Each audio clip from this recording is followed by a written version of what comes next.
And we're back with another episode of the Lakers Fast Break podcast. It's Gerald Glassford coming right back at you here from Lakers Fast Break, Pop Culture Cosmos, where we cover the latest news and trends in pop culture each and every week, twice a week, wherever you get your podcast, but also as well, of course, Inside Sports Fantasy Football.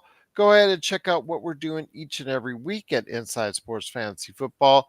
Of course, also as well, you can get a hold of us, or at least Ox 1947 at LakersBall.com. And of course, he owns a great company, Simblades. Simblades with a Y.com. Of course, also you can go ahead and check out the great work that Laker Tom and also as well Jamie Sweet are doing each and every day at Lakerholics.com. Go ahead and check out the 5 things guy, Mr. Jamie Sweet. Hopefully he'll join us here soon. I got up. These guys have to get up. Come on. They have to go ahead and be here for the Lakerholics Sunday. Go ahead and check out what they're doing with the number one Lakers blogger that's out there, Laker Tom, at, of course, Lakerholics.com. Our good friends, of course, Empire Jeff TV, Daniel Barry Sports Highlights, also as well Lakers in 5. The Lakers Corner, John was on last night with us. Give him a big shout out. And of course, the Larry Lakers Dribbling Chit Chat. Please go ahead and support them and John McKinley channel as well. And speaking of supporting channels, if you've not yet liked and subscribed, please do so. So that way you'll get the latest notifications on when we go live on the air. Or if you like and follow us on Facebook with the latest Lakers Fast Break podcasts. Indeed, it is Lakers weekend. Joe is already in the chat. Everybody truly appreciate the world's best chat that's out there, the Lakers Fast Break. And the Lakers are coming off of a Las Vegas Strip victory in the NBA Cup. The inaugural NBA Cup is the Lakers indeed. And here today to discuss whether or not the NBA Cup was a success, even with the Lakers winning it all. Good man indeed. He is the number one Lakers blogger that's out there. It is, of course, Laker Tom. And Laker Tom, the controversial one, always on Twitter. But great to have you here, my friend. Good morning to you. Your Niners, like you said, you're looking forward to a great Sunday with them. You got some trades going on with the Yankees this past week at the winter Yep. meetings. Hopefully you guys found some outfielders that you were in dire need of that maybe can, get that Shut up. ball above the porch, that small little porch in right field there. So there you go, my friend. Looks like things are getting better with all your teams, including the Los Angeles Lakers. Just on an aside, Gerald, this is going to be a special birthday for me next year. And that's going to be a year that could be the first time when all 3 of my teams win championships, starting with the 49ers in the Super Bowl, followed by the Lakers in June by winning the NBA championships, and climaxed by the Yankees with Yamamoto pitching the shutout game for Game 7 to win the World Series, and I get a trifecta. There you go. Well, Joe's Dodgers with the $700 million man in Shohei Ohtani may have something to say about that. They only going to pay him $35 million the first year because he can't pitch. Is that the deal? No, he's wanting it deferred. Right? So I know that they're probably going the contract is probably going to get a little cute, but it's got a $700 million value on the end of it. That's all that matters. Somebody's going to get $100 million, in the next 2 or 3 years. It's going to happen. So somebody's going to be $1 billion. And then when will we get $1 billion player? 10 years to $100 million. We'll see. We're getting close to it. Well, I think, have we reached one in FIFA yet? We might have. So if that's the case, I'm sure baseball is going to be soon to follow after that. Because either that or the Middle East, where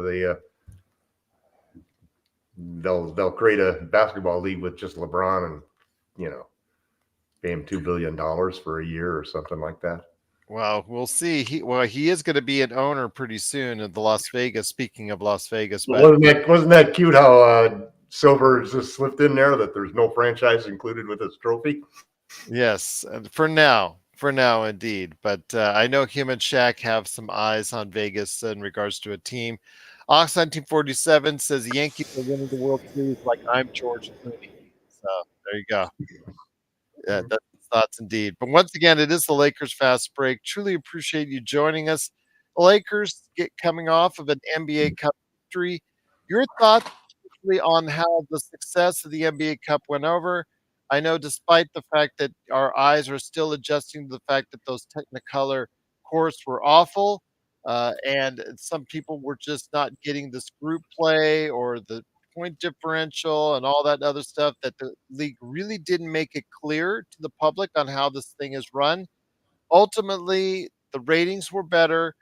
There was more of an interest by the general public at large, and that means more ad dollars and more money ultimately for the NBA, and that's ultimately what matters pretty much for the NBA with the NBA Cup.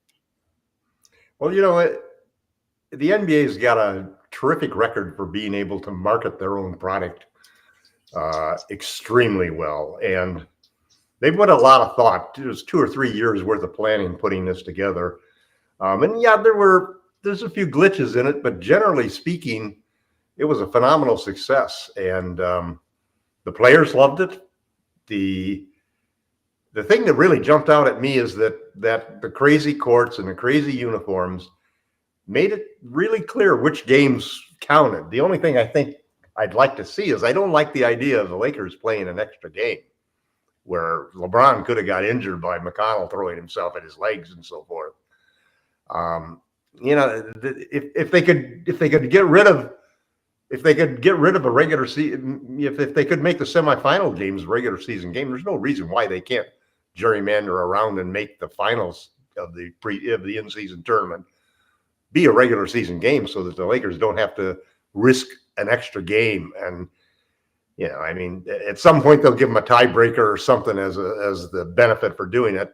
But the whole thing of it really was, LeBron James carried this entire tournament.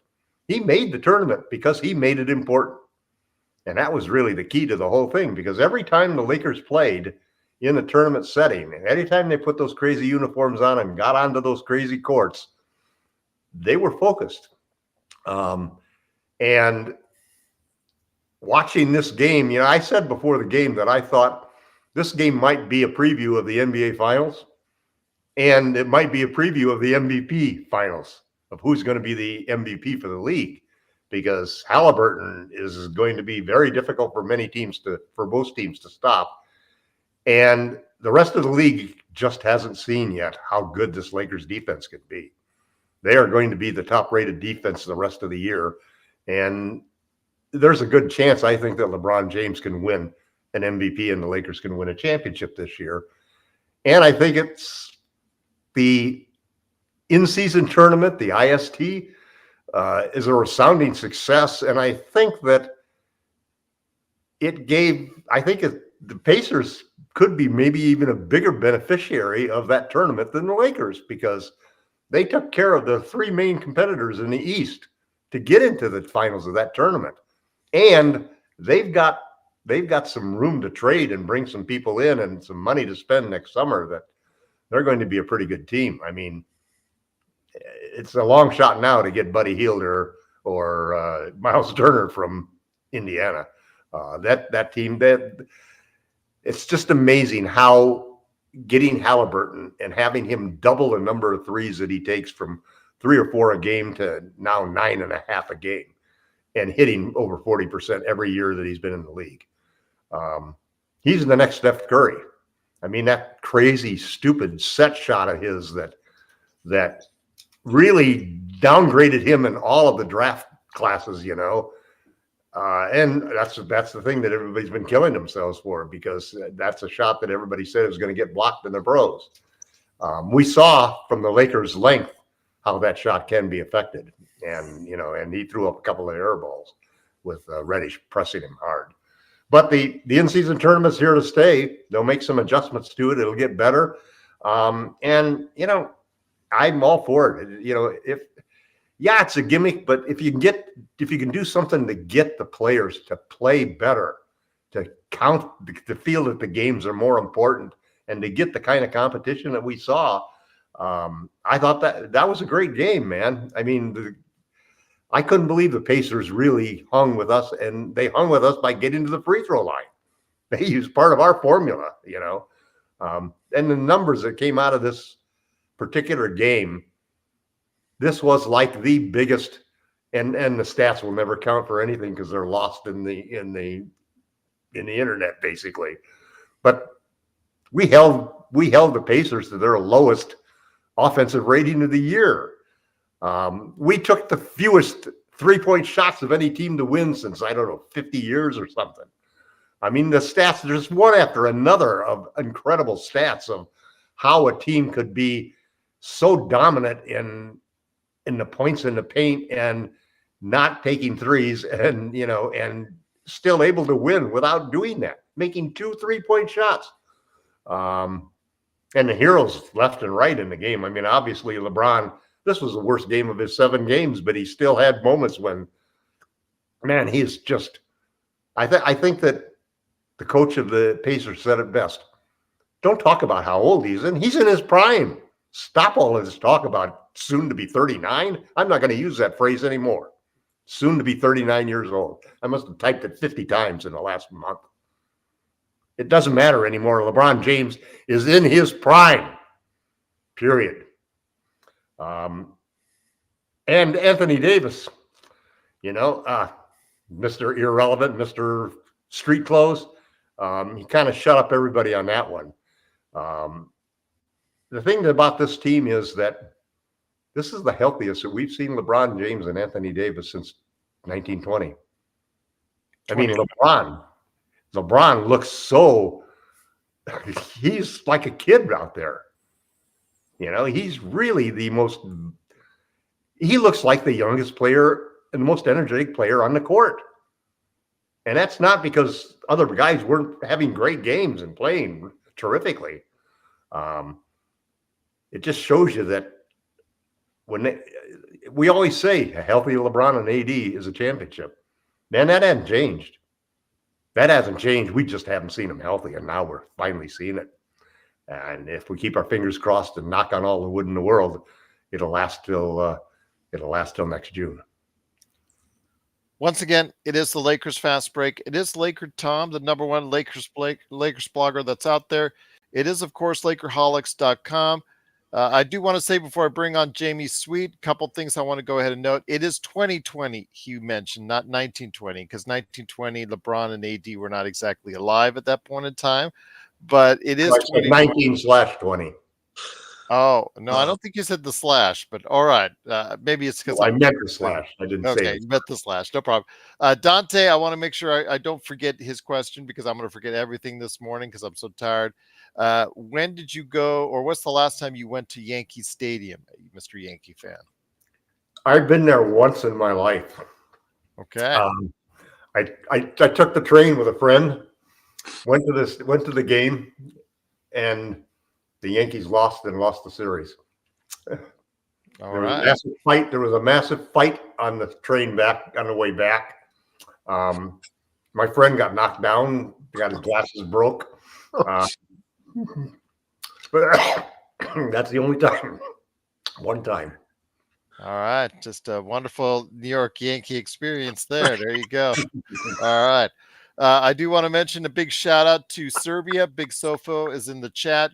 Really appreciate you being here.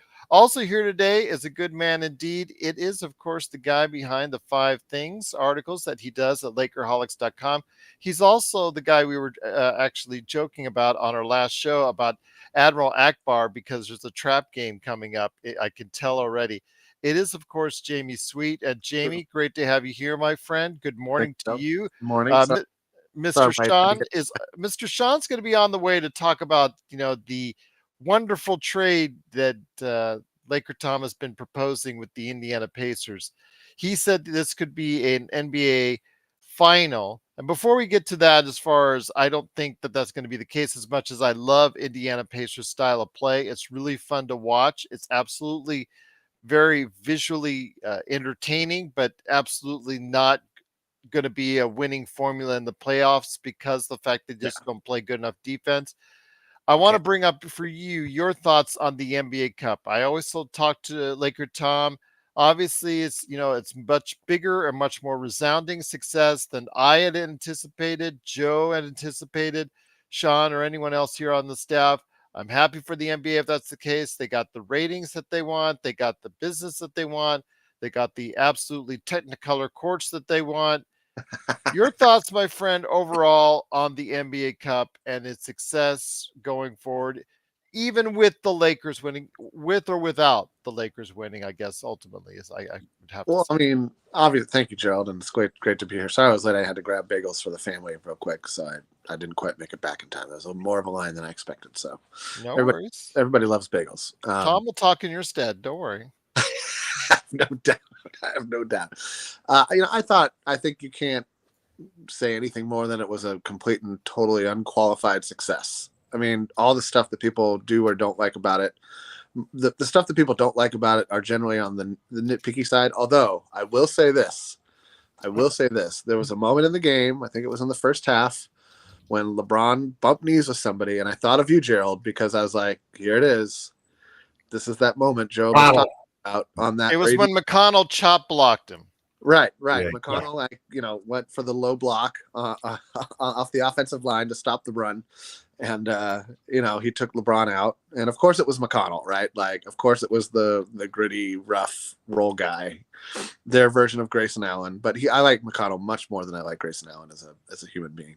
Yeah, that was not intentional by McConnell. No, it wasn't intentional. He was going hard for the ball. He did get bumped, so he got bumped, and they called it, and everything was called correctly, and LeBron got up. But that was a moment, Gerald, where I thought, oh man, if Gerald's right, we're never going to hear the end of it. If LeBron blows his knee out, could have killed the tournament.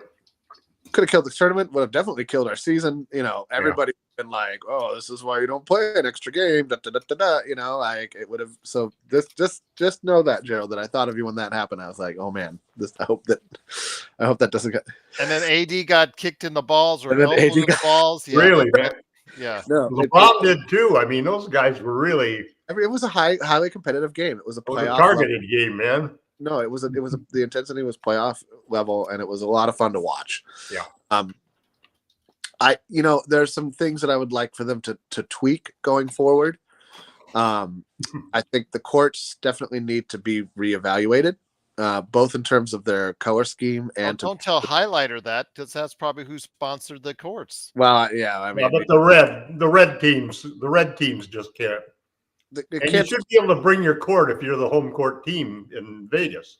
Whatever. I mean, I just think it's too much. The courts are transferable, I think that they can get the vibe that they're looking for, which is to make it feel different, right? Like, I think there are less bombastic ways to do that. And that would be something I would like to see them explore going forward. Just like how they've, tweaked the jerseys every year. Everything gets a little tweak. So they're copying soccer though, and they're getting wilder over there, man. But even the safety, right? Like the Jaylen Brown slip where he almost tore his groin. A couple of players have griped about the quality of the courts in various areas. And some of that's just due to the arena and the ice underneath if there's a hockey team that plays there too and stuff like that. And we all know as Forum fans how, ice under the court makes it a little more slippery on the for the home team in general, and that can lead to an injury here or there. But the other thing I'd like to see them maybe think about is how the point differential works, because there was some griping from the players where it was like, we're winning the game, we're up big. Normally I'd be resting, but I'm playing. We're running up the score on this,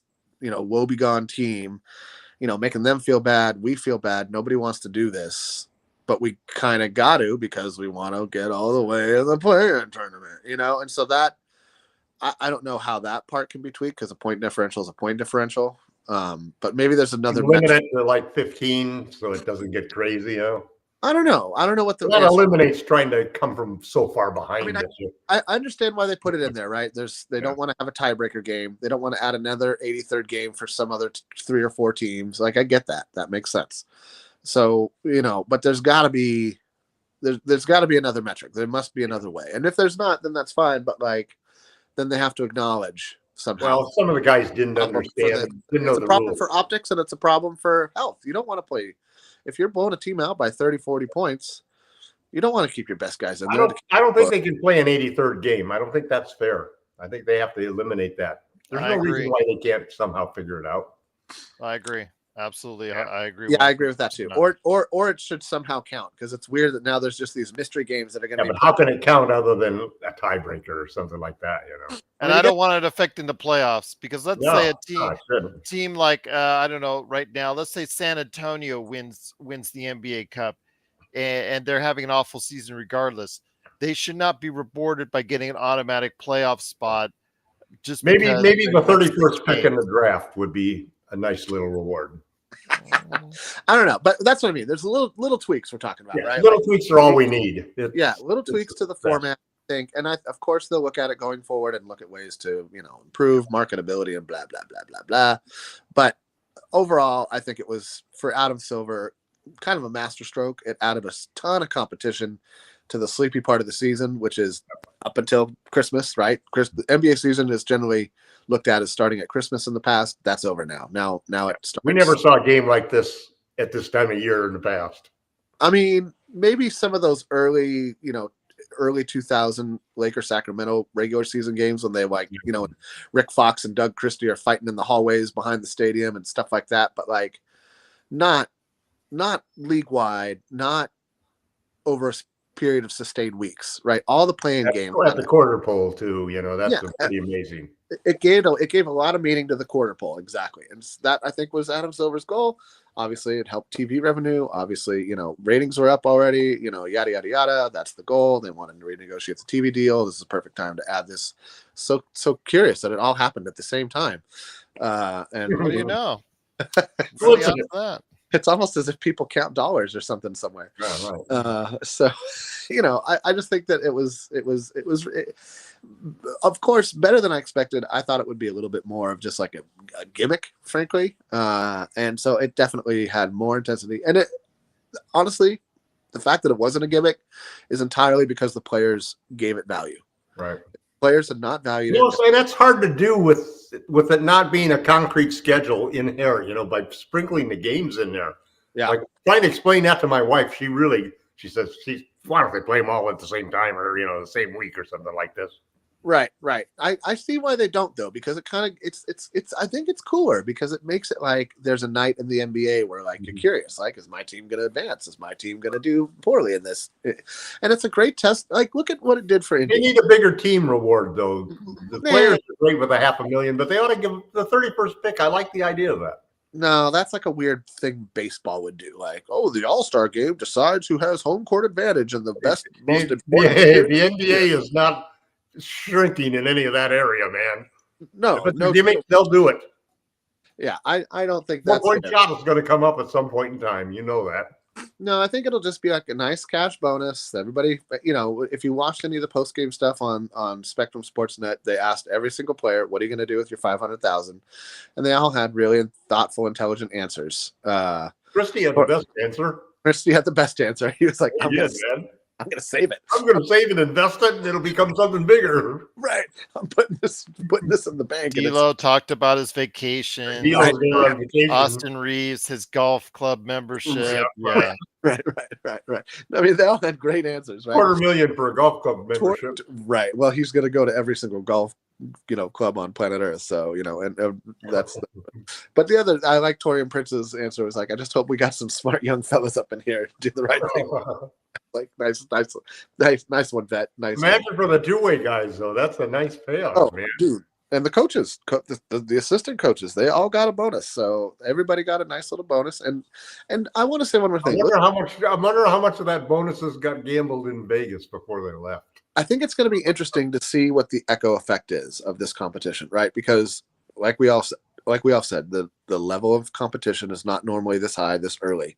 So we saw the best version of Indiana throughout the tournament. Maybe not last night, but throughout the tournament, we saw the best version. They hung in there, man.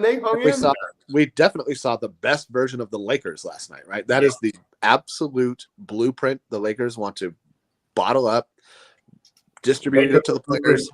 Past the limits of the blueprint. Put it on every whiteboard in every arena they play in. It's the blueprint for success. The only thing you might want to add is maybe more threes. A couple more threes, right? Yeah. But that was based on. I mean, that was a matchup based win. They didn't have great paint protection. What did we do? We didn't settle.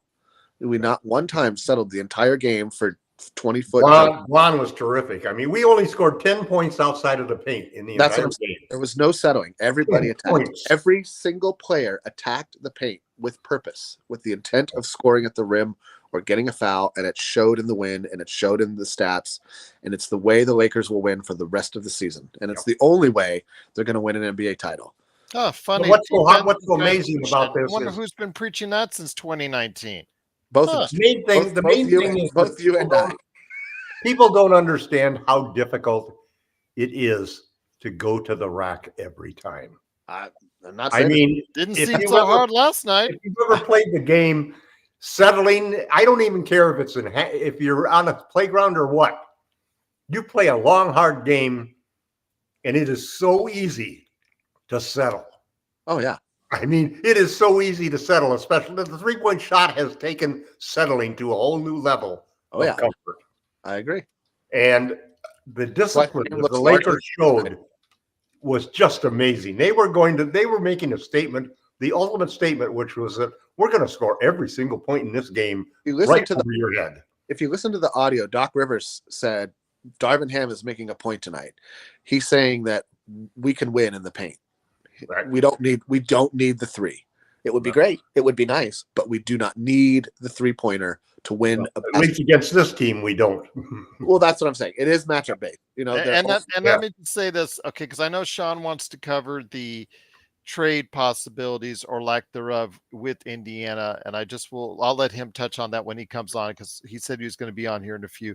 But the thing is, you mentioned earlier, Tom, about the fact you saw this as possible NBA Finals matchup, and I can't see it. As much as I love the style of play, well, a little bit of it is they can't play the interior defense when it matters the most. No, but the thing about it is that you see certain trends happen, and what's interesting about, and Jamie just spoke about this, what's happened in the competition that has turned into the in-season tournament has changed the dynamics of the entire season for several teams. For the Lakers, it gave them an opportunity to really display what all of that length that they gathered in the summer really means when they get it on the court. And, they shut down Halliburton, basically. They took him out of the game. They completely took him out of the game. And our defense is, without question, going to be the top defense in the league before we're done. Right now, Minnesota, they're pretty darn good when they need to be. That's just leave it at that. Yeah. The thing is, we can see how hard it is when you talk about size and length shrinking the court. You really can see it in the game. You saw it in that game there, man. Yeah. The amount of when you try to throw the ball, when you double team a guy with the length that we have now on the wings, LeBron is just sitting back there and AD sitting back there ready to just pick off passes. Yeah. LeBron gets to play free. It's like a pass rush. Yeah. It's like a pass rush on the quarterback. Oh, yeah. He throws that limp pass out there and there's a pick six as LeBron goes screaming down the court. Or having elite cornerbacks, right? Guys who are just sitting in the backfield waiting to see where the pass is going, and they're fast enough to get there. They anticipate where it's going. They can see the play unfolding. That's what. And he is so quick now. He is so quick. When he sees something, he's gone. Man, I just hope he can stay healthy. If he can stay healthy like this, it's an MVP season for LeBron. Injuries can stop it. It could be. I called him a top 10. I got criticized for calling him a top 10 player still in this league, and by our good friend Rodell, which Rodell's egg is all over his face right now because after the performance last night and the performance in the NBA Cup on that. But I think, be honest, real quick, can we be honest? Don't we think Anthony Davis should have won MVP? Well, it's over the course of the the game, yes, but not over the 7-game series. Is it supposed to be the game? Is it supposed to be the series or the game? It's supposed to be the series. They made it clear. Okay, then and even LeBron said that if it was the game, Anthony Davis was the MVP. Yeah, and I think there's no question that, but it's the series. Okay, and which again goes to the point of whether or not Anthony Davis can take this as a momentum going forward. That's something I want to focus on right now. It is the Lakers fast break. It's Yes, Lakerholics. yes, Joe. Buddy did play, Joe. Yes, it is. It is the Bruce fourth. Brown played too, by the way. Got taken down, man. Didn't notice that either, did we? Sorry, Gerald. Go ahead. Well, it is Lakers fast break. It is Lakers weekend with Lakerholics Spotlight. It is on the NBA Cup. The question I have for you guys, again, I'm hoping Sean can still get a chance to join us because I know he wants to pick a bone with you, Laker Tom. That is in regards to the NBA Cup itself. Can the Lakers take the momentum that they obviously have now with the NBA Cup championship and turn it into an NBA championship? So, Laker Tom, I'll ask you, my friend. The Lakers, as of right now, they're 14-9. They are fifth place, or actually tied for fourth with the Denver Nuggets right now.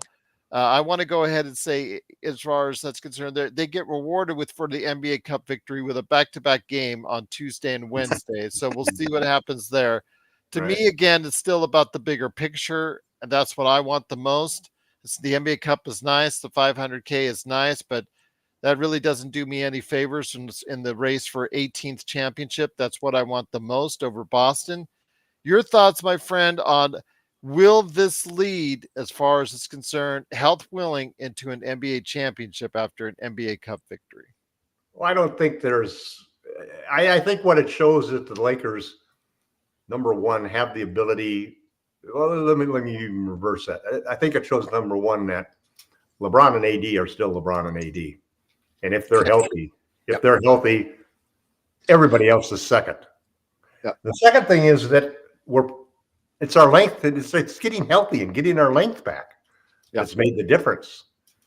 And that's not to take anything away from the team that, without that length, managed to stay alive, win a couple of games, and develop some chemistry and some moves. Frankly, I think one of the things that I hope I'll see in Twitter and on social media is an appreciation for what Darvin Ham has done with this team. Well, good luck with that. But yeah, listen, I mean, I complain as much as anybody else about Prince playing, starting, and about certain players not playing, and Rui not getting the minutes that he should get, and you can go on and on about it. But the simple fact is that Ham really has this team playing the kind of defense that is championship caliber defense, and every player, even Christian Wood, who's slipped into a hole and has been playing poorly, even he is out there rooting, and then he comes into the game late in the game and he starts to play well, and he gets congratulations from LeBron.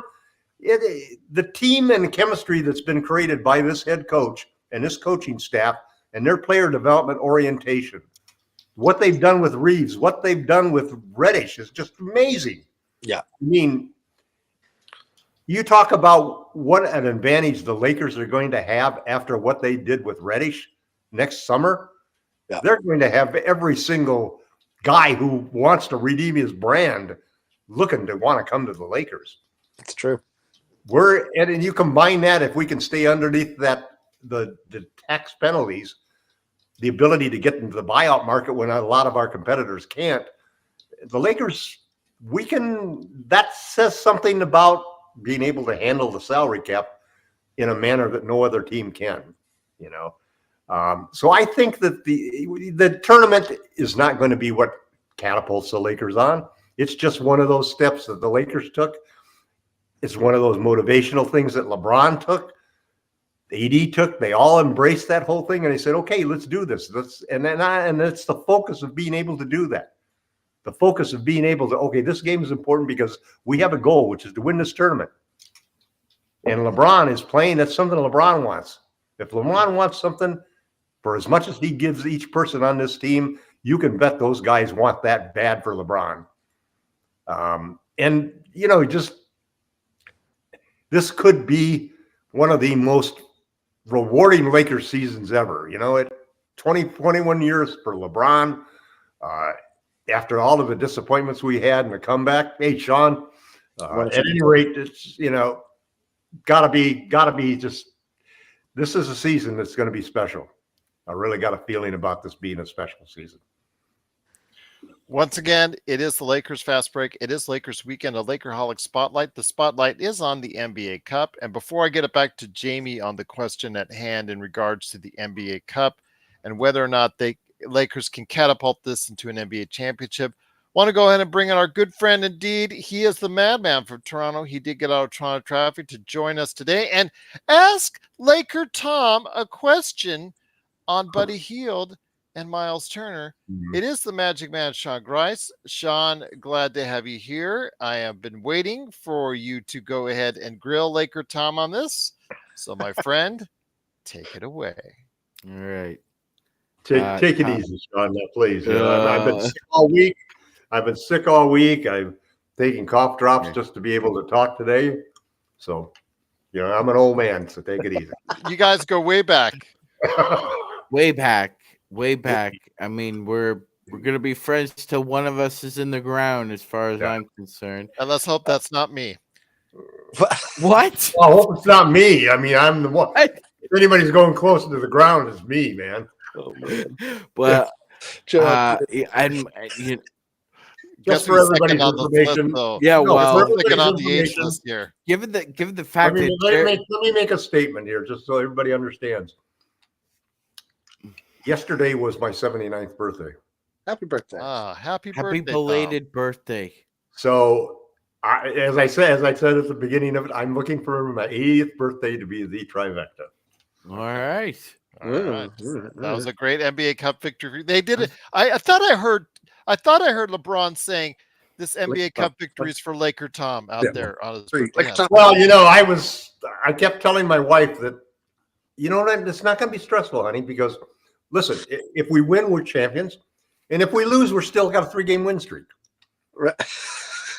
Well, during the game, I promised that That is I the would never ultimate again try to trade for the point guard, the backup point guard on the Pacers because of what he did to PJ LeBron. McConnell.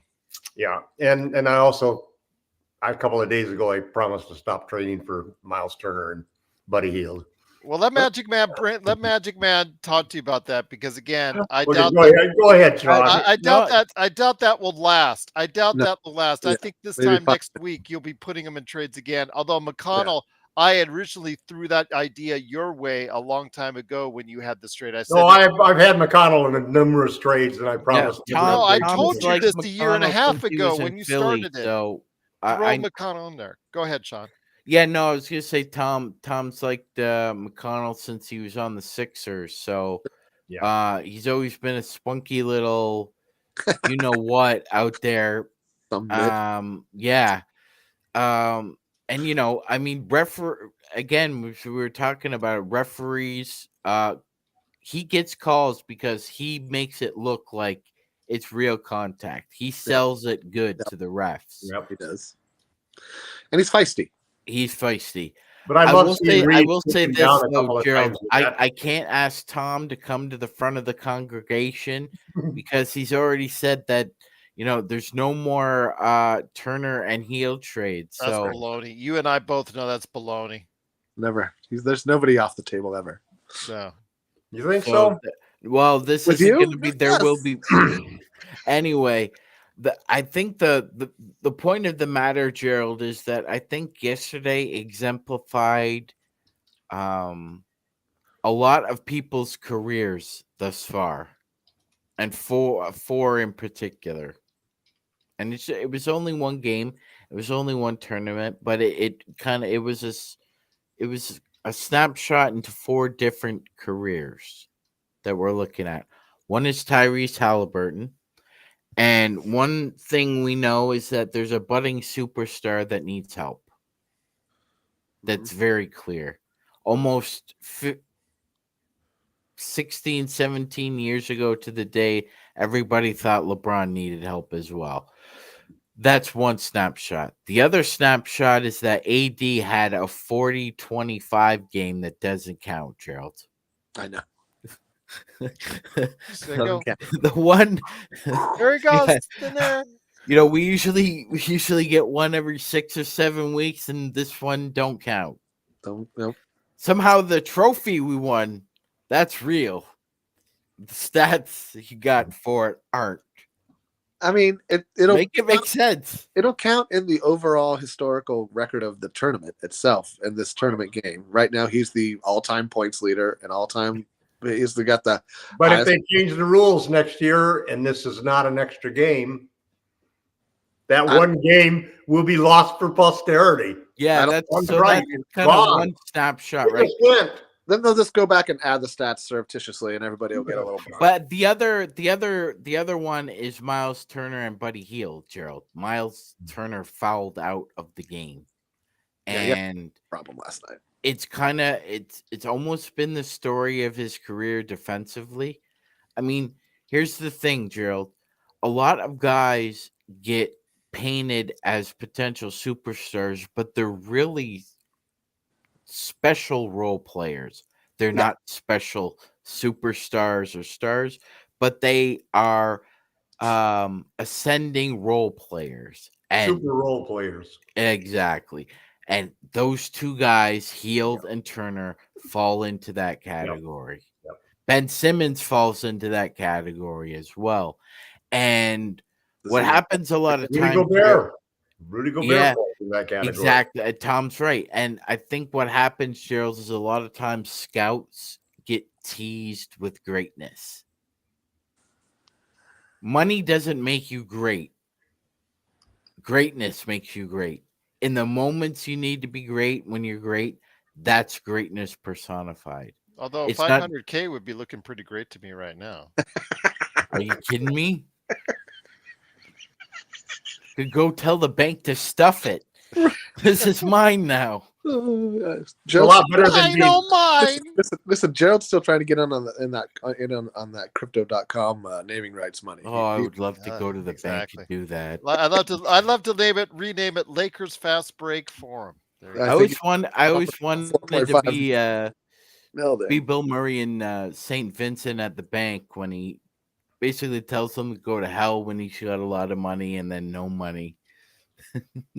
Anyway, and the fourth snapshot, obviously, Gerald, was LeBron. I mean, in a crazy kind of way, this again just ticks off another box. I mean, in a tournament nobody was really talking about when it first started. He made it. And it really needed a boost, like a turbo boost, to pick up some momentum nationally. Eventually it happened, Gerald, and the Lakers were in the central piece of that boom once again. I mean, let's face it, I'm still gonna say it, the 21st century belongs to the Lakers. Oh yeah, without a doubt. Celtics had their time. 17, and now we have the inaugural in-season cup. So guess what? They're looking up at us right now. They get suck on a bunch of Massachusetts orchard apples on that one. Once again, because they got punked by the team that we punked, Gerald. Right. Yeah. All three of their main competitors in the East got punked by that. You know what's interesting about this whole thing with LeBron James winning? He really made this tournament all about him, all about Vegas, all about his team in Vegas, getting a franchise in Vegas. The Lakers fans all driving up from LA, I mean, I don't even know if they drove up. And Bronny is playing tonight. So it was like a perfect constellation of everything that could go right for the James family this weekend's going right. And man, the Lakers look so long and big, man. It's just going to be incredible if they can stay healthy. This defense is going to be something special. And all we got to do is make sure somehow, some way we keep Reddish. Once again, it is the Lakers Fast Break. It is, of course, Lakerholics Spotlight. Lakers weekend, everyone. Happy Lakers weekend indeed, because the Lakers are the NBA Cup champions. It is, of course, Laker Tom, the #1 Lakers blogger that's out there. Jamie Sweet, the 5 Things guy. You can find them both at Lakerholics.com, along with Magic Man Sean Grice. It's me, Gerald Glassford. Thanks so much for watching and listening. I will bring it back to Jamie Sweet. Original question I was going to tell you before we went into the Buddy Hield, Miles Turner discussion for the 900,000th time in a course of a year and a half. We should have traded for him 2 years ago, man. I really think Westbrook. I really think you will go to Buddy Hield, Miles Turner Anonymous, because I really think you will go ahead and buckle under, and within a week or two, you'll be back to trading them once again. But that's okay. Just make sure you trade them with McConnell. That's all I ask. I'm going after the Jazz now. I hope not, Gerald, okay. because then I will have to turn Baptist on here. Oh my gosh. But that being said, Jamie, the question I wanted to bring to you is what I brought to Tom earlier in the show. Will this NBA Cup, or can this NBA Cup now lead, or can the Lakers take the momentum from this NBA Cup and turn it into an NBA championship? I think so. I think what you've seen throughout the in-season tournament is the Lakers' ability to dial it up a notch with their two superstars. We've always said that the problem with AD is not the talent, it's the level of engagement he chooses to play with. He played with a high level of engagement last night.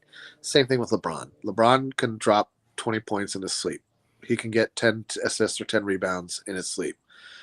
It's when he's engaged and on that next level, playing at that next gear, that the Lakers become something different. And so I'm curious to see a couple of things. One, do they start to dial back it now that we've got the in-season tournament out of the way? Do they dial LeBron's minutes back again? We've got all the guys healthy again. Do we see LeBron start to get back down to the 30 minutes per game level that they all talked about wanting him to play at, himself included? So that's one thing I'm curious to see. And if we can win and do that, that's a huge bonus for us. And there's no guarantee that hasn't happened yet, right? We haven't seen if that's possible. I think it is possible, but we haven't seen it in action. I think it's definitely something, especially for some of the guys who've come into the NBA and just sort of muddied about, haven't really made a name for themselves, haven't been a part of a winning culture, are not identified as winners in the league, just sort of float around looking for a team that'll pay them, a vet minimum or maybe a part of an MLE or whatever. I think for guys like that, the Cam Reddishes, the Woods, the Taurean Princes, the Hayes, a lot of the lesser role guys, and even like the Max Christie's, guys who are pretty still new to the league. This is big. This was playoff level intensity, and you passed the test, right? Now, it was, a handful of games. It wasn't a 7-game series where somebody figures out what you're doing and then counters it, and then you got to counter it, and you got to up your game and find a way through every single series, every single game. But it's nice to see that the team could come together around a style of play, execute, and win. And not just win, but win convincingly. Very convincingly against some tough opponents. And referees. People say, yeah, I don't know. I thought that the referee, they called way too many fouls. The first half, we shot like 50 free throws, man. I mean, I'm not going to disagree. Too much for either team. I thought, I think that they evened it out over the course of the game. I think the free throw disparity started off tilting towards Indiana and then ended up being pretty close to even, if I remember. We ended up 2 ahead and they had 10 at the right. Yeah. No, I mean, it's incredibly, somehow that always seems to work itself out over the course of an NBA game with referees. I just don't know how it happens. It's amazing to me. Well, it's because you fouled out all of the guys that no, it's not playing anymore. He's had at halftime and be like, oh, look, we gave Indiana like 23, Lakers 9. Let's call a couple of touch fouls. Well, I mean, there were some it's also not even just the too much fouls. I think everybody agrees now that the quality of officiating has declined in the league. I've long been a proponent for 4 officials. I think they're the thing is that we're missing so many calls, but then they're making calls that are just like bizarre contact, man. Yeah, no, I agree. You slow the game down, and it totally. I mean, I understand it strategically, and I root for it every time that I thought the ball in the key, And the only call I thought was egregious was the take foul that went against Indiana. I did not think that was a take foul. That wasn't a take foul, but that also Like Reddish got called when he stole the ball down there. That was a terrible call. And the same thing on LeBron. LeBron did charge on that one call. That was a good call. Yeah. He reversed. That was definitely LeBron trying to pay back. That I can't remember the guy's name, but he was a pretty good defender, man. Yeah, I think that this can echo forward, though, Gerald. I think that it can echo forward, especially with some of the younger guys. AD is going to be vaulted back to the top of. I mean, this it's on him though, right? All this is back onto the two guys who we know we count on and who we know have consistency problems when it comes to being hyper engaged with every game because they've just been through it too much. AD and LeBron just don't have it in them, and I get it because they've been on the job for over a decade each. It's they've been neck and ding the last 2 years. Who wants to get excited? Who wants to get excited to go to Charlotte and play Charlotte? Like nobody, not even Charlotte. Charlotte isn't even excited to play in Charlotte. Like these are the things that grind out the NBA season. And so it's going to be interesting to see how it echoes forward. I think it will echo forward for guys for the younger guys a little bit more than the vets. And I think that it'll help I love the spotlight that it's shown on Tyrese Halliburton in Indiana. I mean, I give them a lot.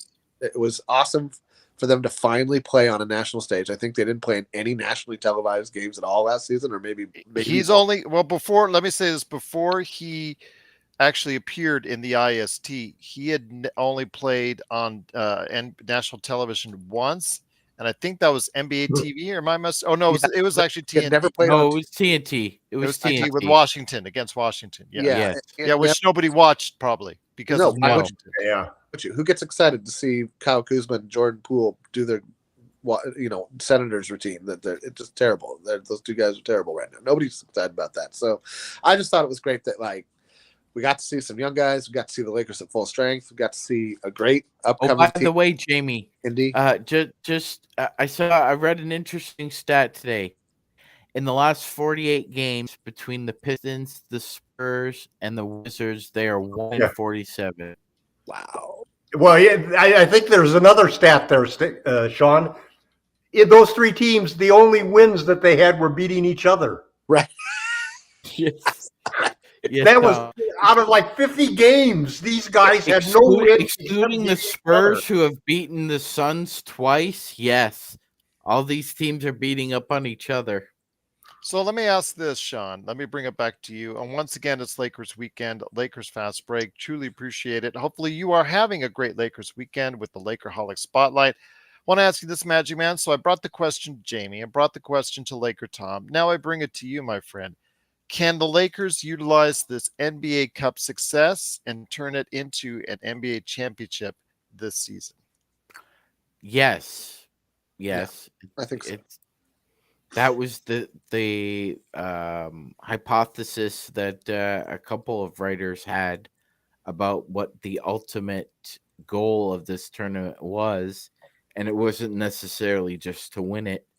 It was to create an atmosphere for a team that they can replicate later on because they've already done this before and they understand the kind of intensity that it takes, because that's one of the big factors, Gerald, that kind of took Hallie out of his game. He said the intensity was different for me. It was a playoff atmosphere.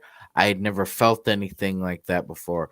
So automatically, no matter what you're doing, Gerald, no matter what your job is, or whether you're on a date, or whether you're buying popcorn, or if you see something for the very first time or have an experience, you have nothing to backtrack or recall to have a basic understanding for what's going on. So everything is just a reflex response. And it can create, as we've talked about, pressure creates diamonds or burst pipes. Sometimes Magic Johnson goes on a run as rookie and ends up just flooring everybody. Sometimes you're Tyrese Halliburton and you're a budding superstar and the intensity level is just revved up to turbo overdrive, Gerald, and you don't recognize it and you've never been in that experience before, and the cold chamber is just a little too much. So it I think it can springboard into something because they can always go back to this. Yeah. Okay. Well, very well said, Magic Man. So, Laker Tom, I bring it to you, my friend. Coming off this NBA Cup victory, we still have what 23 games in. We still have quite a bit of way to go. Yeah, 60 games almost to go here in the regular season. The Lakers have played more games than anyone, and that's not even including the extra game they played last night. Yes, so they're 14-9, tied for fourth in the Western Conference as we head into a Tuesday game, a back-to-back set of games against Dallas and then San Antonio. Your thoughts on what the Lakers need to do to keep that momentum going from the NBA Cup? Because there's going to be the tendency after such an emotional game for a letdown and a Admiral Akbar, it's a trap scenario that Jamie Sweet has already pointed out so well over the years. Oh, that LeBron's sitting on Wednesday. I'm calling it. Yeah, I'm not worried about it at all. And I actually kind of think that LeBron and AD are going to play because I think we're going to miss Kyrie. That's the first thing. And then we got 2 games against the very terrible Spurs. So there's a good chance we could win these 5 games and go from, what are we, 14-9? We'd be 19-9? Well, yep. I think that's the goal. Because the next game after that is going to be the Thunder. And we want to keep this momentum going. We want to move up in there, and we could be in the second or third spot by the end of those 5 games. So I think the Lakers' focus is going to be to go out and win these games because these are the games that they need to win to keep the streak going. They'll have an 8-game win streak at that point in time. They might be second seed in the West. And then the schedule starts to get tougher. Now you start to match up with the games, but you've had a few games under your belt with the full roster. We're looking at 10 to 14 days for Gabe Vincent to be available again. And then we're going to see some interesting lineups. We're going to see what Darvin Ham does when he's got the full 14 players out there. And the big question is that we're going to be, after those 5 games, we'll be at December 15th. I don't think that the Lakers necessarily need to make a trade. I don't think they're going to make a big trade, but I think there's 2 or 3 places and needs that they have where they could move a Gabe Vincent for somebody. They could move a D'Angelo for somebody. They might move D'Angelo in the pick for somebody. They might move Rui at this case if they're not going to play him. Well, that's one of the things. I have an article that I've been working on for a while, and there's really 4 choices that the Lakers have. They can stand pat, right? They can go for a superstar, Trey or Zach. I don't think that's wise, primarily because it's the wrong superstar, Yeah. Third, they can make a little tweak. And fourth, but then a little tweak, I mean, they're trading 1 for 1, so they still have a 12-man rotation in case people get injured. Or they can trade 3 for 1 and reduce that rotation down to 10-man, which is all that can play. And so you got 4 choices of what they do. And then a lot of it will depend basically on, number 1, how the team is doing. And number 2, what's available at that point in time. Who's available? I mean, can they get Lauri Markkanen? No. If they can get Lauri Markkanen, he would be the perfect player in my mind. No. What? Gerald, we just saw that video. If in case nobody has seen it yet, it was a very scary injury. Dwight Powell's entire body weight came down on Kyrie's foot. Yeah. He's out indefinitely. Heel contusion. Who else has a heel contusion, Sean? Well, that was Jared Vanderbilt. Yeah. 3 months. That might have been just from bad shoes, though.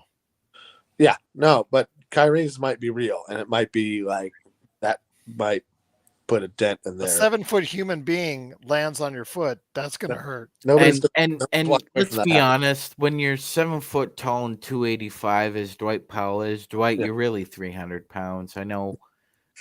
Yeah. Like 280 is the real 300 in the NBA. It's like Nikola Jokic. Yeah, who is 280 and doesn't 7'1", You're absolutely 284. right, Sean. Look, we know the Joker's over 300. I mean, I he think lost Sort a of like lot of Trump's weight. 215.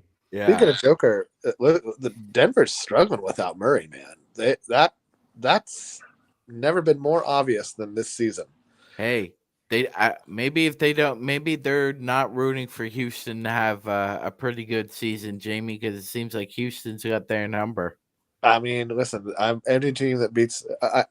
My sole concern is that Denver cannot have home court advantage in the NBA Finals again, or the Western That Conference. doesn't look like they're going to. Well, that's good for the rest of the league because nobody can play at altitude for a 7-game series. Not against Joker, not against Murray when he's healthy. I think Kurt should be the next GM because he says he agrees with Tom. Laurie Markkinen and Walker Kessler for Christian Wood, Scottie Pippen Jr., and tickets to Marcus and Larkins. Yeah, that's a great trade if the money doesn't work. But listen, Markkinen is a those tickets player will who go could for a nice really price. make a difference on the Lakers. yeah, but Utah's not giving him up. That's the guy they're building around. Utah will probably know. Danny Ainge is going to hear it because the fact that they're not a very good team with Lowry Markkinen. Right. The other thing is they already have our 2027 pick, except for the 1st through 4th. So the Lakers, this is the one situation where the Lakers can offer But he's not. 2 unprotected post LeBron James picks, the 27 and the 29, for Markkinen and Kelly Olynyk. But We don't need more big guys. We don't. We need more shooters. We need a point guard. We need shooters, Jamie. We need guards. shooters. We need guards, Tom. We need Guards shooters. can also shoot. We need In fact, shooters. they're generally better at it. Well, you're not gonna move Reddish out of the starting lineup. No, I don't think You that's. got to get a point guard then, because Reeves ain't gonna start. Yeah, not sure about So that. you see, I mean, the problem with D'Lo is he's better than probably what we can replace him with. The real problem is that It's right, Tom. I believe Tom's correct. no. This is the real problem with all these trade scenarios is that one way or another, you're including guys who are 6'8" or smaller. And if the trade brings back a 6'8" or taller guy, you have now sacrificed what guard depth you have for an overabundance of big players. All of our big guys, other than AD, don't make enough money to make a needle move in a trade. You can't include Wood and get anything good. You can't include Jackson Hayes and get anything good. But you're not going to include those guys. No, hold on. Let me finish one thought here for a second. If you bring in Mark Kakin or a Miles Turner or anybody who's a center or a power forward, you're just going to have a too big team. You won't have anybody who can make plays. You won't have anybody who can drive the ball to the rim. You're going to have a bunch of tall guys standing around going, I don't know how we're going to score. We have a 12-man rotation, and we're going to adjust to whatever team we play. What you're saying doesn't make any sense. Oh, okay. That's wonderful. Well, we won't even be thinking No, it's a seriously about matchup. trade until The games are February. matchup. The games are matchup.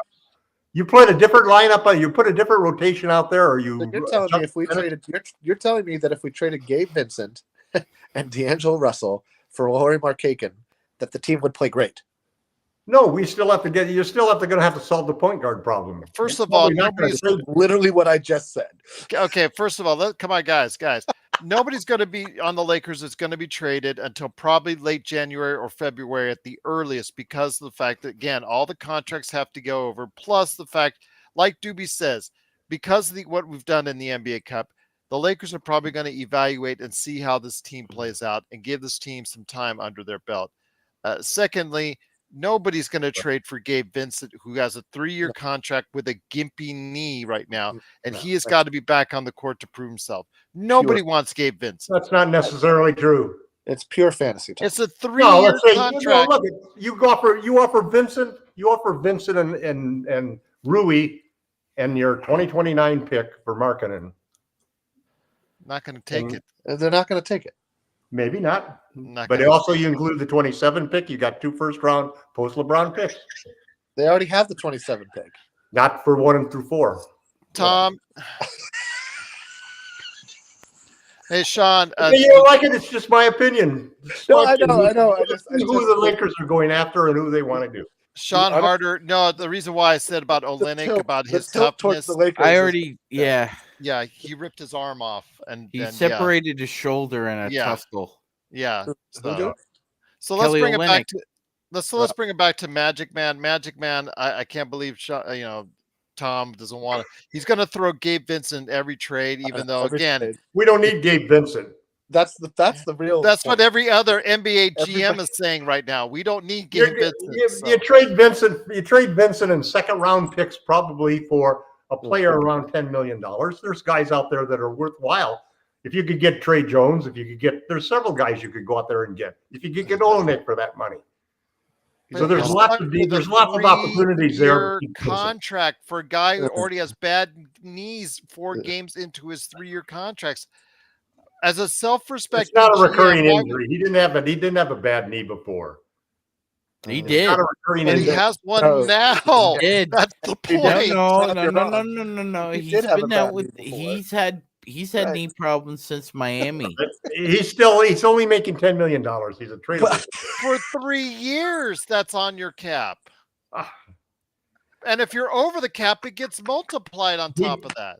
Listen, there's no time. You don't realize that 50% of the players traded in these trades, it doesn't matter who the hell they are.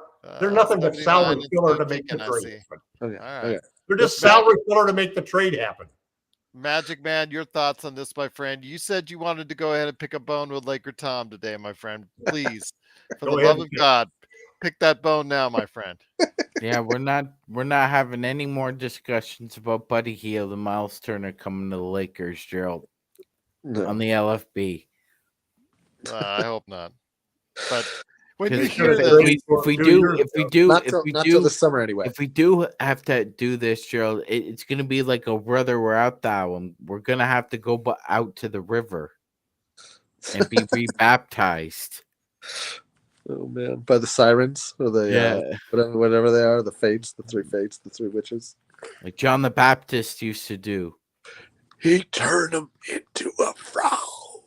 I got to see Gabe Vincent Anyway, for a real time before you put him in a trade. But go yeah, ahead. Magic. no, I mean, Most of GMs. Well, Well, we get look- back in time that you could do that. look, I would say first I would say this. You could probably move Gabe Vincent to a team that has a problem player. Let's Like bring Magic Man here. So Right. I apologize, Jamie, but let's bring No, Magic no. Man. Go ahead, Magic. Sorry. Southern Comfort. Yeah, no, Jamie's right. I mean, that would be the only viable vector you could go down. That's the only thing that makes sense. Far be it from that, though, Gerald. I'm with you. It's just no. Gabe Vincent, knee problems. Older player. Put just on the whiteboard, Gerald. You just put a horizontal black line through that name. And until he's healthy and shooting 40% from 3, then we can dry erase it and put his name up there again. Until then, I mean, I like first and foremost, with all is the he really coming back in 2 weeks though? Is with that all the like, chatter, I'm 10 days, 10 to 14 days. really? They finally released a timetable for him. Yeah. so we're 14 looking days. at Christmas possibly for him Good. to make the That's great. debut against the That's great. Celtics. His re-debut. He's played like 4 or 5 games, I think. It's real. Okay, good. unless That's the good latest stuff. latest I hear or see is that there's no timeline set for Gabe Vincent. 10 to 14 days it was published. Okay. All right. Well, I see no timeline That set was for 2 days ago. That was 2 days ago. well, I see it within the last 4 hours on your Mhm. favorite of mine, Lakers Nation, that they just reported that there is no timeline set for his return. So you tell me. I guess I must have seen those 5 tweets in my sleep. So that's the problem. You went to Twitter. Your life Oh, ends come there. on, Gerald. Wake up, man. You think you saw every effing tweet that's gone by? I'm No, telling no, you right now. No, I don't I've watch seen tweets. several I only go to I've Twitter. seen several tweets that said 10 to 14 days from the Lakers. I'm talking Believe it or about not. Lakers Nation. Lakers Nation supposedly is the leading Lakers-centric site that's out there. So you Good one. tell They're me, they're Tom, not for me. They may be you're for going you. off but of maybe you want to tweets. check them. I'm going off of Lakers Nation. So you go tell me who's right on that. They're wrong. Twitter wrong. is a vast waste of space. I just check it for Shams, Woj, and whoever's picking on you because one of your crazy trades. That's what I check it for. And for memes when the Clippers lose. That's all I check it for. Otherwise, it's a waste of space. Okay, because so according to Gerald, there is no timeline, folks. Even though the Lakers said 10 to 14 days. I hope Tom's right, but I think that we'll see. I would love for him to come back. Then just go talk to Trevor Lane.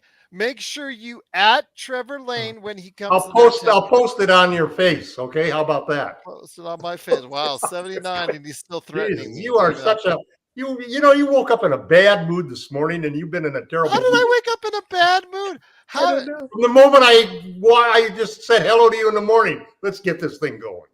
It's like, that I did say. You're right. That I did say. It's right there in the chat. I put the article right there. Lakers Nation says, yeah, right there. You're just publishing more fake news, man. Then you go ahead, tell Trevor Lane that right there. Tell Trevor Lane. Don't look at me. I'm just telling Trevor Lane. You're the guy that goes off of Twitter, off of Joe Blow's Twitter. I'm going off of the guy who supposedly knows the Lakers better than anyone. Supposedly. Can I just say that three quarters of panelists even though he agree sounds that like Gabe cardboard when he talks until he plays, and move on. I think, I think unless he returns to practice, it's just at best doubtful that he's coming back. But he's on he's on that anti-grav treadmill. It does wonders for you, Magic Man. Yeah, he was doing work. They showed videos of him doing stationary workouts with Phil. Okay. Stationary cardio workout. 14 days. All right. I hope you're stationary cardio workouts. Yeah. What do you think I'm doing, Gerald? Lying to embarrass you on air? You think I'm not going to say intentionally that you are? The headline that I don't know it came from the Lakers. Okay, I'm just telling you what the Lakers Nation, the official Lakers fan site, blah blah blah blah blah. I see his intense pre-game workout today. Yeah, it's from Dan Walk. I see it. Okay, and I hope it's 2 weeks. I absolutely hope it's 2 weeks. He looked like he's moving around. I see him taking shots on that blue-red court in Las Vegas. But that's not on Lakers Nation, man. How could you be seeing it? It's right there on the article, stupid. You call me stupid for years, I call you stupid. It's right there on the article. Attached to your Twitter. So there you go. So you're now admitting that it's 10 to 14 days? No, because I'm admitting what it says on the still no timeline for Gabe Vincent's return, said within 4 hours ago by Daniel Starkland of Lakers Nation, sponsored by Trevor Lane, Mr. Cardboard himself. Actually, Tom was on playback. He actually was the one who tried to get us into playback in the first place after I mentioned it, Doobie. So there you go. But yeah, I hope he does come back. If he does come back in 10 to 14 days, great. But with the Lakers playing so well, do they really need to rush him back in here, especially on a bad knee, Magic Man? No, Gerald. I think that might have something to do with disrupting Max Christie's level of confidence right now, because his playing time, if Gabe Vincent was healthy, you would theoretically feel it would diminish. However, if Christie is playing really well, you're not going to take him out of the lineup because you feel that a 27-year-old guard who's had knee issues for the past 4 years and just has had platelet therapy might be a better option. I don't. Well, think he says so. that he says it's per Chris Haynes, and Chris Haynes does get some insight. So let's hope he's right. I'm just saying, when you got Lakers Nation literally within the past 4 hours saying that there's the tagline is still no timeline for Gabe Vincent's return, and that tweet is in the past. But you do see him work out, so he could be close to return, Tom. I'm sorry for calling you stupid. Mind you've called me stupid many times before, so I apologize for doing that. So about time I got one back on you. So I apologize for doing that. I don't really want to get you upset anymore. So you could be right. And I hope you're right, Tom, because it does add a fifth guard into the equation. But where would he go with Max Christie? The mixed returns. I mean, we saw good You're pass going from to him. trade, Gerald. Oh, Jesus Christ, man. What do you mean? You're not going to trade him in December, Tom. You might be surprised because if there was a player who could get traded without doing anything, it could be him. It just depends who's available. All right. He's the kind of player. He's the kind of player who would be traded with a couple of picks, a couple of second-round picks for somebody else, who maybe a team wanted to get rid of because he was going to be a free agent. Okay. So Gerald, let me ask you a question. Based on his level of play and productivity, if you were an NBA team, would you offer Max Christie a biannual exception? Because that's $4.5 million. Yeah, actually, I would see a team investing in him on that. I could see something like that. Not an MLE, not like Taylor Horton Tucker. Yeah, no, he can shoot. He can shoot, and he's not shooting yet. Let's put the things in perspective. Well, he's only shooting 31% on the season. He's not shooting. True, but you got to realize that that's because of sporadic opportunities and not being able to get in a rhythm and coming into games. You know, he's proven that he can shoot the ball. Ham hasn't really decided. THT never really proved he could shoot. THT proved he could be that he had all of these other skill sets that were terrific if he could hit his shot, and he never was able to get past that. Ham wants to play Prince more than he wants to play Christie. That enough is true. Well, they both played. Garvin's a veteran. He's a guy who played for teams. I think Christie's defense is much better than Prince's, and that's but he doesn't. It's taking care of the ball is Christie's problem right now. You know what, Tom? Ill-advised passes and turnovers that come. He's got a lower usage rate now than he did when he started because when they gave him the ball more, the turnovers were actually worse. So that they've solved that problem a little bit. They're trying to take the ball out of his hands. The problem is that Ham continuously wants to play this 3-guard lineup where either Torian, Christie, or Austin has the ball. And we know Austin's dribble ain't what it used to be, and it wasn't that much to begin with. Christie's got problems, and Prince has got problems with the ball as well. So, I think there are small adjustments that need to be made, Gerald, especially in the backcourt. That this three game winning streak and now 4 with the title has really shown the value of perimeter defense, regardless of whether or not everybody wants to institute the clause that, that's only based on the style of play for other teams and their ability to shoot from beyond the arc. Well, about 25 teams wish they could shoot as well as the 5 teams who do shoot well. And it's staggered really between the 18th best 3-point shooting team versus, the 20th best. It's minimal, a couple of percentage points at best. So the fact that, I really, really want to have the pressure cooker turned up a little bit on inserting Cam and Vando into the starting lineup. I agree 100%, Sean. Okay. That's the way we should go. We have to absorb that lack of 3-point shooting from those 2 guys because their defense is difference making. And that we all can agree on. Yes, absolutely. I'm just saying. What it does say, though, is it really focuses on how valuable D'Lo becomes if he can shoot well. And if he can avoid, if he can avoid those situations where he gets taken apart. And I thought that when Sean went into his spiel about the 4 players, I thought you were going to include him in that because this was a game where D'Lo had to go up against his nemesis, the guy who basically took him out of that series in the conference finals, Bruce Brown. First round. And when he got that second foul on Brown to start the game, that was sweet. And he whipped it into him, hey, where's Jokic? He made sure that he understood that this is a revenge game for me. 7 assists to 1, 17 points, I think, to 6 or something like that.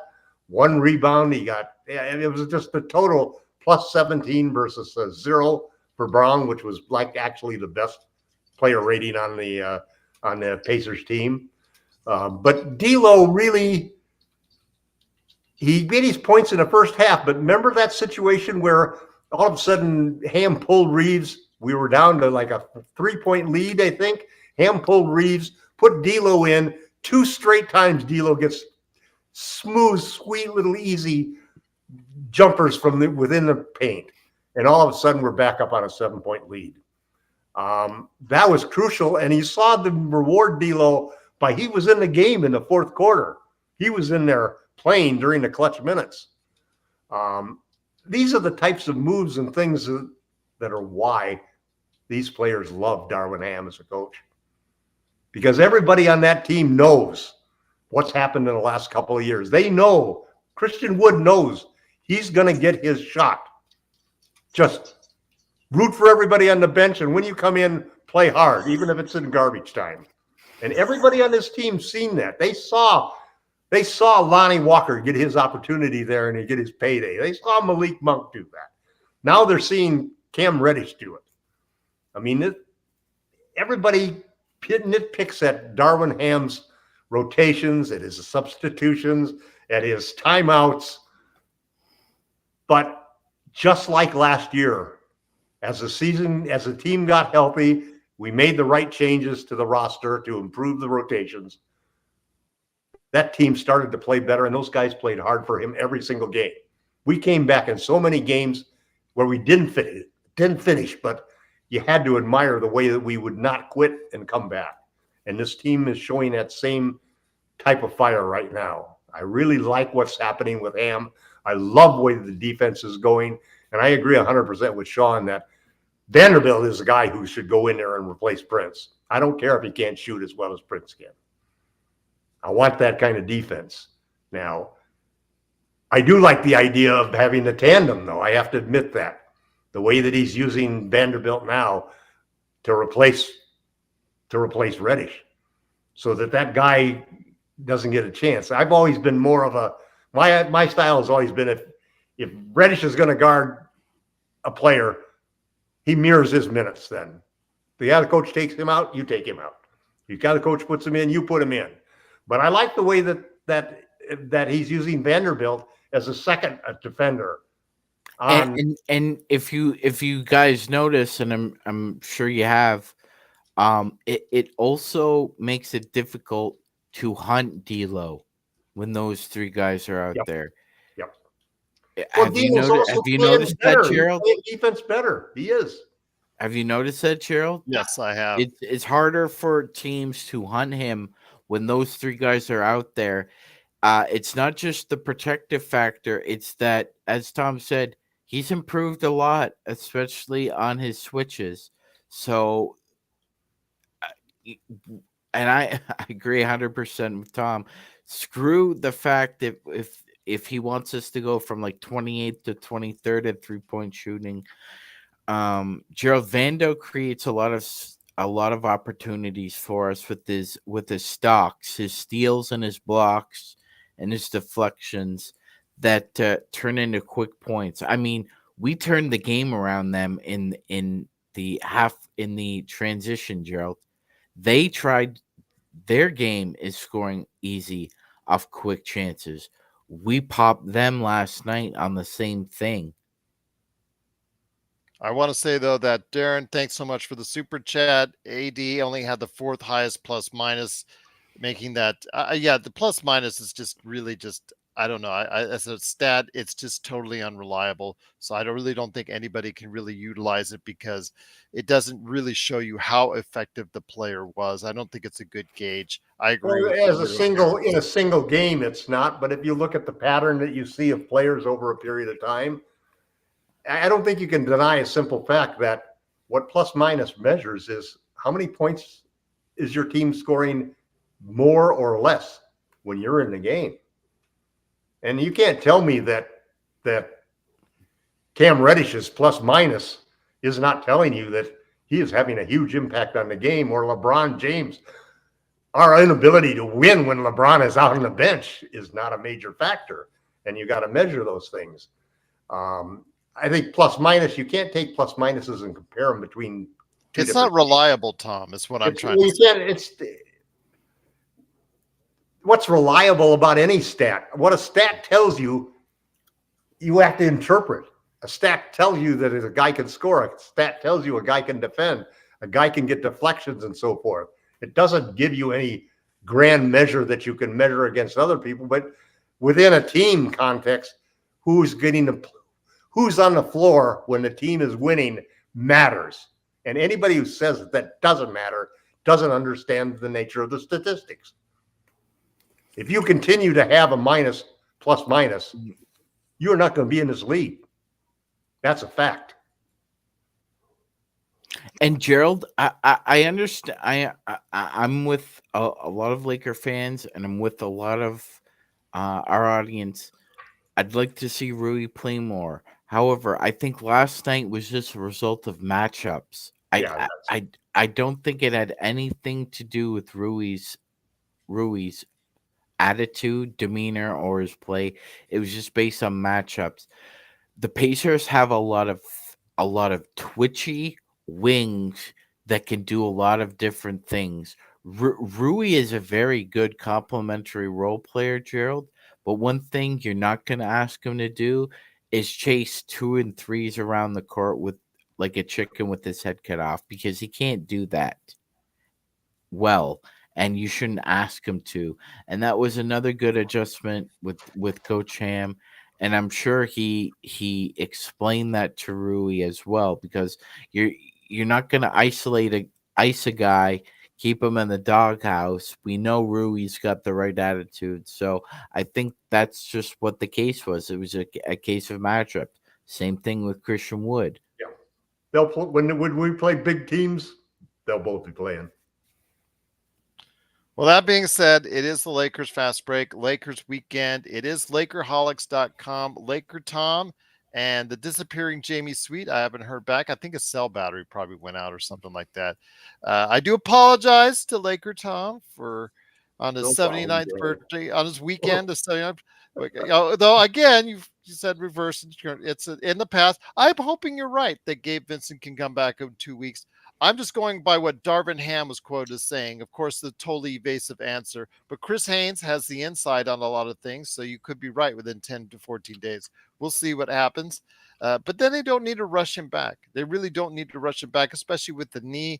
They want to make sure they should make sure it's right. So if he does play well, he can be utilized in the trade, Tom. Well, he fills an important role on this team, and that's what's been really frustrating about it, because he really is our only true guard who's a point of attack player. We're using 2 forwards to cover guards because they can guard 5 positions, but a little small guy to scoot around and run around all these picks and chase guys all over the place and shoot 40% in the clutch.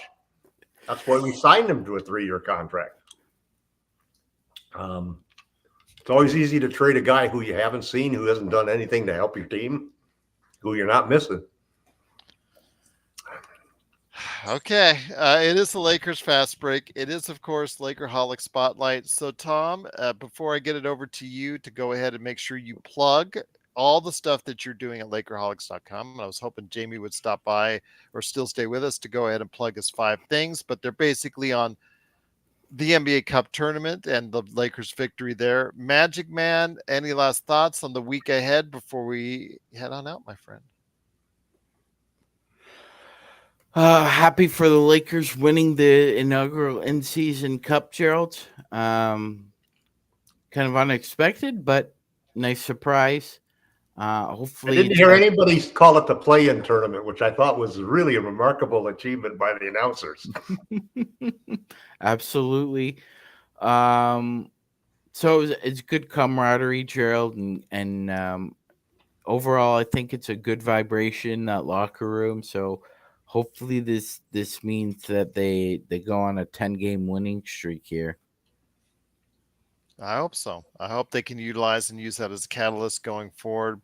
Wait and see. Again, I want to see the back-to-back. Will they rest LeBron and AD on the back-to-back, especially against San Antonio? I'm sure the temptation will be there, especially after playing so hard.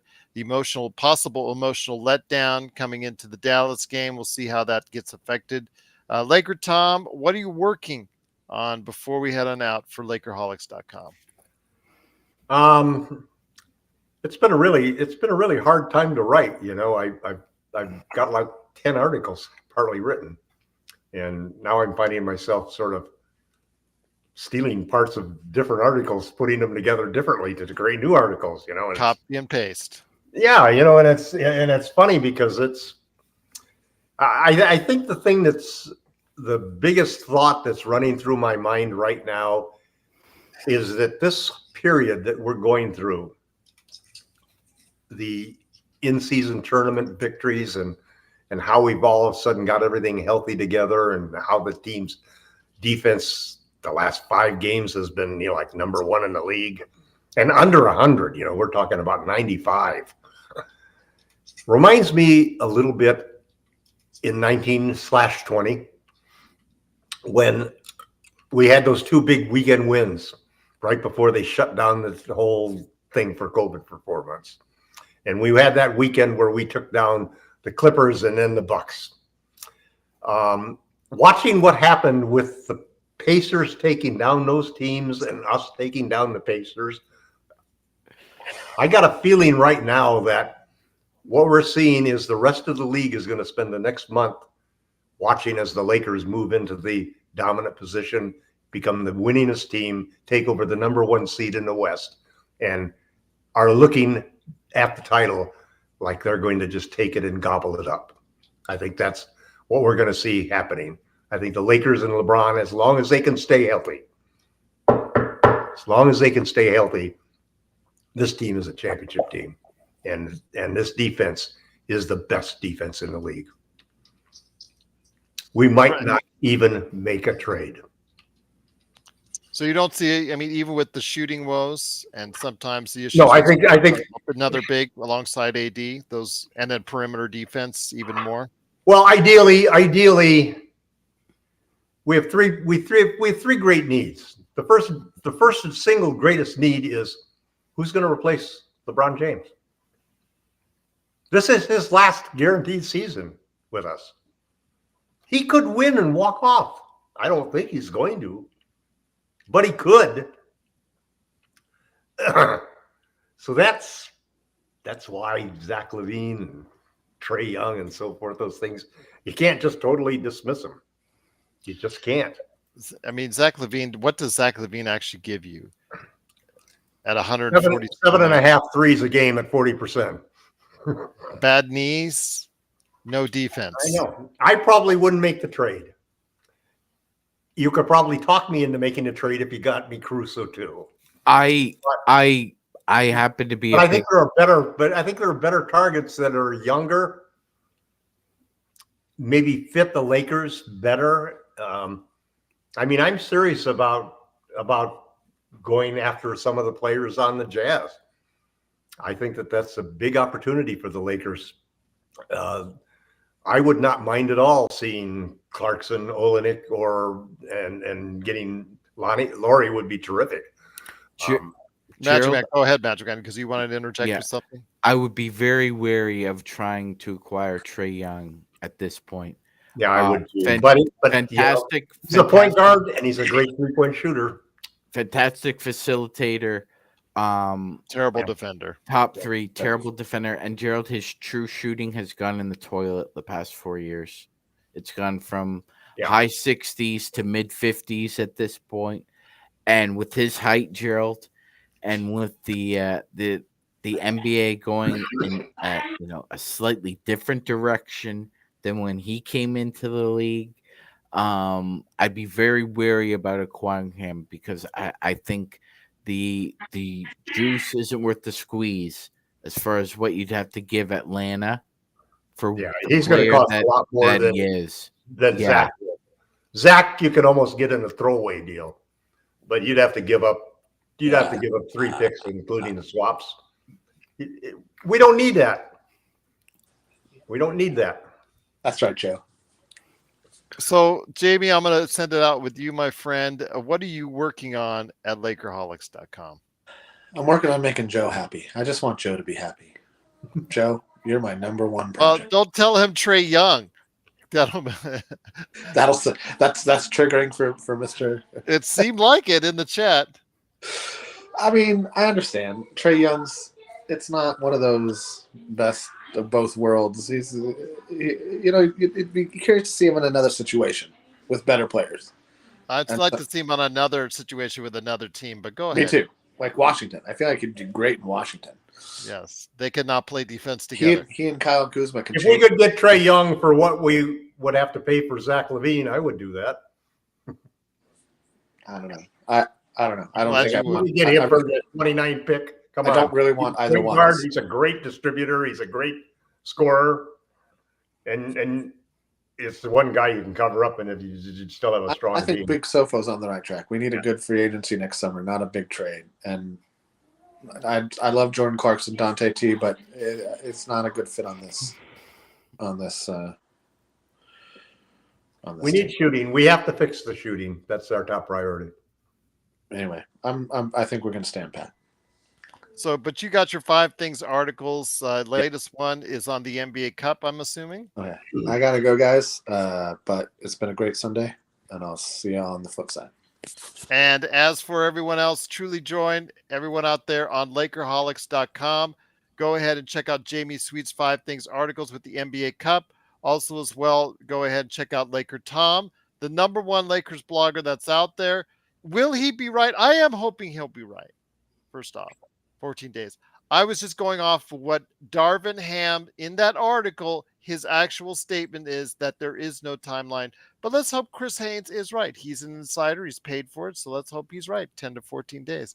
We'll see how much of an insider he is. But Magic Man, before I head it back over to Laker Tom, any last thoughts before we head on out? Chris Haynes, fairly decent reporter, hit or miss when it comes to some of his reports, Gerald. Sometimes he's right on the button. Sometimes he's out to lunch. Sometimes. But again, we'll see. 10 to 14 days. I wouldn't rush him back. I would not rush Gabe Vincent. There's no need. If the Lakers are playing well, there's no need for a fourth guy who's at best right now, Tom, the 4th guard in a 4th guard rotation to rush him back. The Lakers not making any trade. Nobody makes trades. The only reason to rush him back, really, and I don't think it's. I first off, I don't think they're going to rush him back, but I do think that they're not going to hold him back for some reason other than health reasons. And I think that they want to see him play as soon as possible, simply because, let's be honest, if we're talking about, see, the one thing that I don't think is realistic is standing pat. We're not going to do that. We're going to add a 15th player. We're going to make a couple of trades. Everybody's going to have to accept that because there are going to be a couple of guys that they think they can upgrade. So they're going to do that. And if you start from that premise, Gabe's $10 million salary is the salary that you want to mess around with because there's 3 or 4 guys making around that amount that you can swap that could be good and throw a couple of seconds in and you can get an upgrade. So that's why I don't think it's going to be a big deal that he's got a 3-year contract because I think it's a good contract. And you just have to see. It just depends on what the fit. There are some teams out there that do need point guards. One of those teams happens to be the Utah Jazz, So, but his $10 million salary is the first salary that gets you back something. Then you got to make a jump up to Rui and D'Lo's salaries, which are like 17, 18 million. That'll get you, a $20 million guy. That would get you, somebody used to be in the same ballpark as Buddy and Miles. So they fall into the second categories. And when you look at the need of the team's roster, Rui is starting to be a guy who might be out of the rotation. Whereas Gabe, we're weak in the guard. We're weak in guards, basically being able to defend because both D'Lo and Reeves are not good defenders.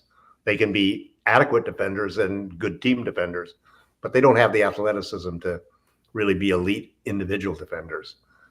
Gabe is probably the best that we have at that. So he's probably more positionally in need than maybe Rui and some of the bigs are.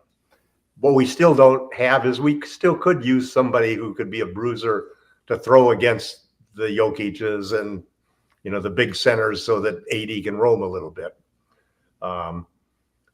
But we don't have a whole lot of needs. We do need some offense. Will that come from Vincent? Could come out and start shooting like crazy, and that would be a wonderful saving grace. He's such a streaky shooter, Tom. It's really, Yeah. I mean, he'll ride. They all are, Gerald. Jesus Christ, man. I mean, no, but there's more consistent. There's some consistent shooters more than others. Right. I'm just saying he is truly a streaky definition shooter. Well, 7% for the first 4 or 5 games he played pretty much verifies what you just said.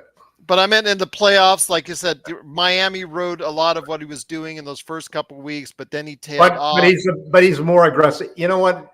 He's the kind of guy that Darwin likes. How about Colin Sexton? Kurt is bringing him up.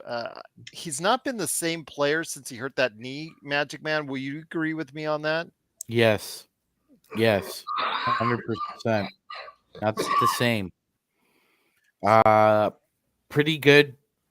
Still a pretty good ground and pound scorer, Gerald. Not what he used to be. And at some point in time, just because of age, Gerald, I expect that shooting to dip a little bit as well, that true shooting percentage. And that's when I think he's going to find a problem securing long-term employment in the NBA. I mean, if you're a small guard now and your true shooting isn't at least 60% for a Mendoza line, then you're really treading water as far as being a competent offensive player. Unless your defense is out of this world, you can't really hack it. Unless you have a huge contract like Trae Young does.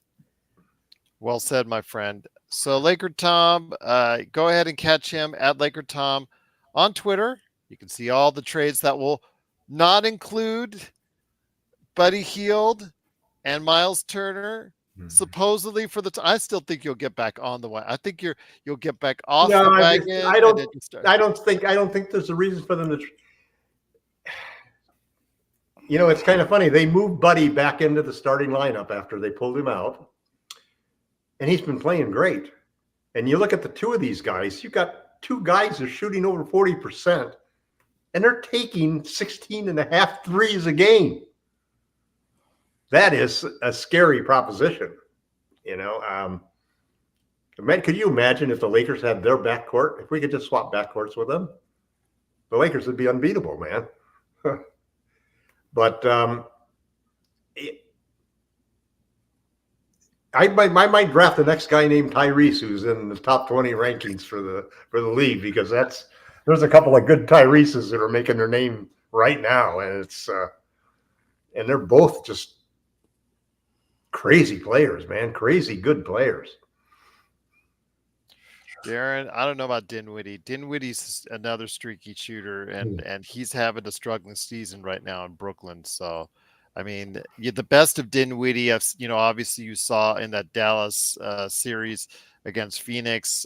He does have his moments, but yeah, he's not playing great for if you can get him on the cheap or in a buyout, I'd definitely consider it. But yeah, trading real assets for him right now at this stage of his career, I'm not 100% sure on that, Darren.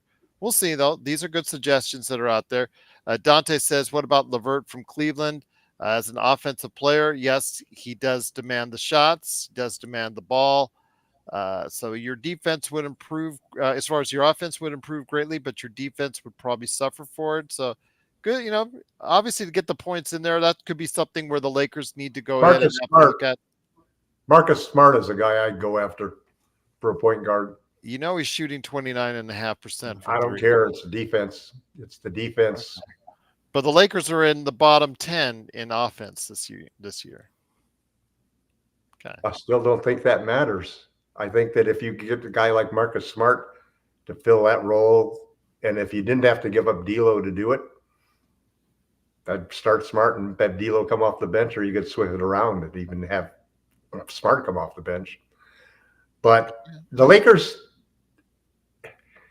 are within a point guard of having the ideal 6'8" team across the board, man. 5, 6, 8 guys who can all fly and all play defense. They may not be the best shooters in the world, but if they can get 86 points in the paint, who cares? But when you look at what the Lakers have, and you look at the lineup that they can put together,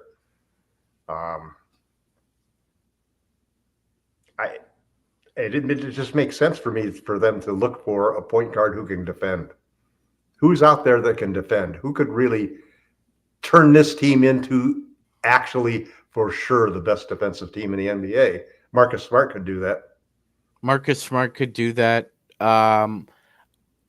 When he's healthy, I think if you got DeLon Wright, who is from Los Angeles, I think he'd be a perfect fit for what they're doing with the length. But I mean, we're just speculating here. I love the team right now as we're built, Gerald. Somebody mentioned in the chat, I believe it was yesterday or the day before that, I believe it was Rough Artist in playback was saying that the trade deadline is 9 weeks away. That's not that long. Not that long, so we'll see definitely what's going to happen. So with this lineup now, you got basically about a month, 5-6 weeks until you start working the phones. Well, and also you might find that 15th man that you get, since a lot of the other teams can't get buyout players, a lot of the teams that would be competing with us, we might be able to get a 15th man that could eliminate one of those trade needs that we need. I'm thinking that's correct, Tom. I was almost looking at the roster at the beginning of the year and thinking that, if some of these moves, if not most of them, work out for Rob Pelinka, he's just going to look at the buyout market. Yeah, we'll see what happens. Well, because the buyout market also is an extension of the same redemption market. Well, and we do know and the Lakers are the stars of the redemption market. Gerald, we do know he's going to make at least one trade on the trade deadline. He traded Lou Williams at the trade deadline. He acquired Reggie Bullock. He's done different things at the deadline. He's going to be active. We know that this is much. And probably for shooters. Probably looking to bring in a couple of guys who can shoot. We'll see what happens indeed. But once again, it is Lakerholics.com. Please check out the #1 Lakers blogger that's out there, Laker Tom, along with Jamie Sweet and his 5 Things articles.